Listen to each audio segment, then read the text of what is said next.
शिवशाही बसमध्ये घडलेल्या विनयभंगाच्या घटनेनंतर पोलिसांनी एसटी प्रशासन अलर्ट मोडवर आलेत। परिसरातील डेपोमध्ये बंद अवस्थेत असणाऱ्या 11 एसटी बसेस तातडीने हलवत चंदनवाडी डेपोवर नेण्यात आला। तसेच परिसरातील सीसीटीव्हींसह विद्युत व्यवस्थेसाठीही तातडीने उपाययोजना करण्यात आल्या। दरम्यान विनयभंगाच्या प्रकारानंतर पोलिसांनी बंदोबस्तात वाढ केली आहे। महिला पोलिसांसह साध्या वेशातील पोलीस नियुक्त करण्यात आले। तसेच बस स्थानकावर सातत्याने चोरी करणाऱ्या महिलांचे छायाचित्र असणारे फलक लावण्याचा धाडसी निर्णय पोलिसांनी घेतल्याने परिसरात स्वागत केले जाते। त्यामुळे प्रवाशांना सुरक्षिततेची भावना निर्माण झाली अशी प्रतिक्रिया व्यक्त होते। स्वारगेट बस स्थानकात बंद पडलेल्या शिवशाही बसमध्ये तरुणीवर अत्याचाराच्या घटनेनंतर स्वारगेट ते सांगली या शिवशाही बसमध्ये तरुणीचा विनयभंग केल्याची घटना घडली होती। या प्रकरणी संशयित तरुणास अटक केली। या घटनेनंतर एसटी विभाग नियंत्रकांसह वरिष्ठ अधिकाऱ्यांनी आज तातडीने सांगली बस स्थानक परिसरात धाव घेतली। सकाळीच पाहणी करत इथल्या सुविधांचा आढावा घेण्यात आला। प्रामुख्याने एसटी डेपोकडे जाणाऱ्या रस्त्यावर दिव्यांसह सीसीटीव्ही वाढवण्याबाबत प्रस्ताव तयार करण्यात आलाय। तातडीने उपाययोजना करण्याच्या सूचना वरिष्ठ अधिकाऱ्यांनी दिल्या। तसेच डेपो परिसरात गेल्या काही दिवसांपासून 11 एसटी बसेस बंद अवस्थेत पडून होत्या। त्या ठिकाणी कोणताही गैरप्रकार होऊ नये यासाठी तातडीने या बसेस चंदनवाडी येथील कार्यशाळेत पाठवण्यात आला। त्या ठिकाणी सुरक्षेची चोख व्यवस्था आहे। तसेच भागातील मेस्को कंपनीच्या सुरक्षा रक्षकांना गस्तीच्या सूचना देण्यात आल्या। ड्युटी काळात मोबाईलवर टाइमपास करणाऱ्यांची गय केली जाणार नाही अशा सूचनाही देण्यात आल्या। दरम्यान पोलीस अधीक्षक संदीप घुगे यांनीही या बातमीची गांभीर्याने दखल घेतली आहे। शहरचे निरीक्षक संजय मोरे यांच्या सूचना दिल्या। पोलिसांचा बंदोबस्त असल्याने विनयभंग करणारा गजाआड झालाय। आज पुन्हा बंदोबस्तात वाढ करण्यात आली आहे।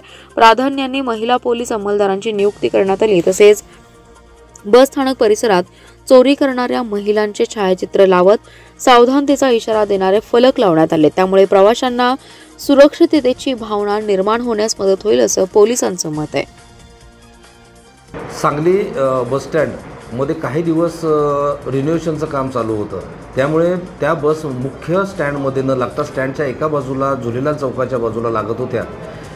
त्या ठिकाणी सीसीटीव्ही नसल्यामुळे गर्दीचा फायदा घेऊन बरं काही चोरटे एसटीमध्ये प्रवास करणाऱ्या महिलांचे आणि प्रवाशांचे पर्स, पाकिट, दागिने चोरण्याचे प्रकार घडले होते। त्या अनुषंगाने सांगली शहर पोलीस स्टेशनला काही गुन्हे दाखल झाले होते।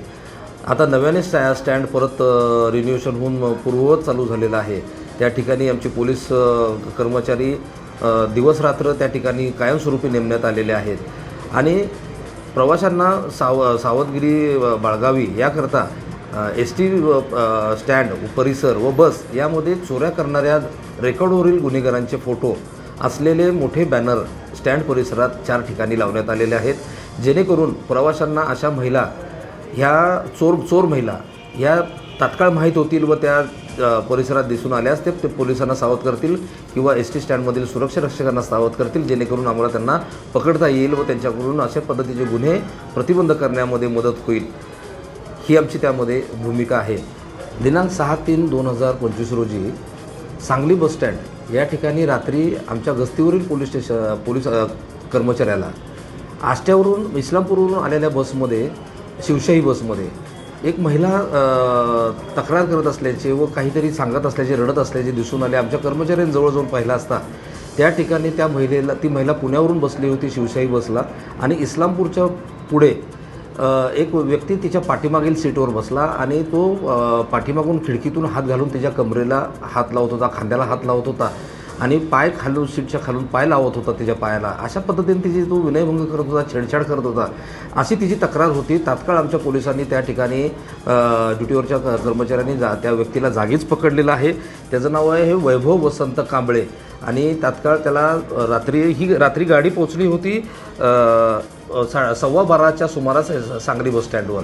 त्याला तात्काळ तिथं जाग्याच पोलिसी खाक्या दाखवून ताब्यात घेण्यात आलं आणि सांगली शहर पोलीस स्टेशनला आणून त्या महिलेचा FIR नोंदवण्यात आला आणि सदर इस्माला त्या गुन्ह्यामध्ये अटक करण्यात आलेली आहे। माननीय सांगली JMFC कोर्टासमोर त्यांना नेला असता कोर्टाने त्याला 15 दिवस MCR म्हणजे न्यायालयीन कोठडीमध्ये त्याची रवानगी केलेली आहे। त्याला जामीन देखील दिलेला नाही। अशा पद्धतीने पोलिसांनी त्या ठिकाणी अतित्वरित रिस्पॉन्स देऊन त्या जो आरोपी आहे त्याला पकडलेला आहे आणि त्याला अटक केलेली आहे।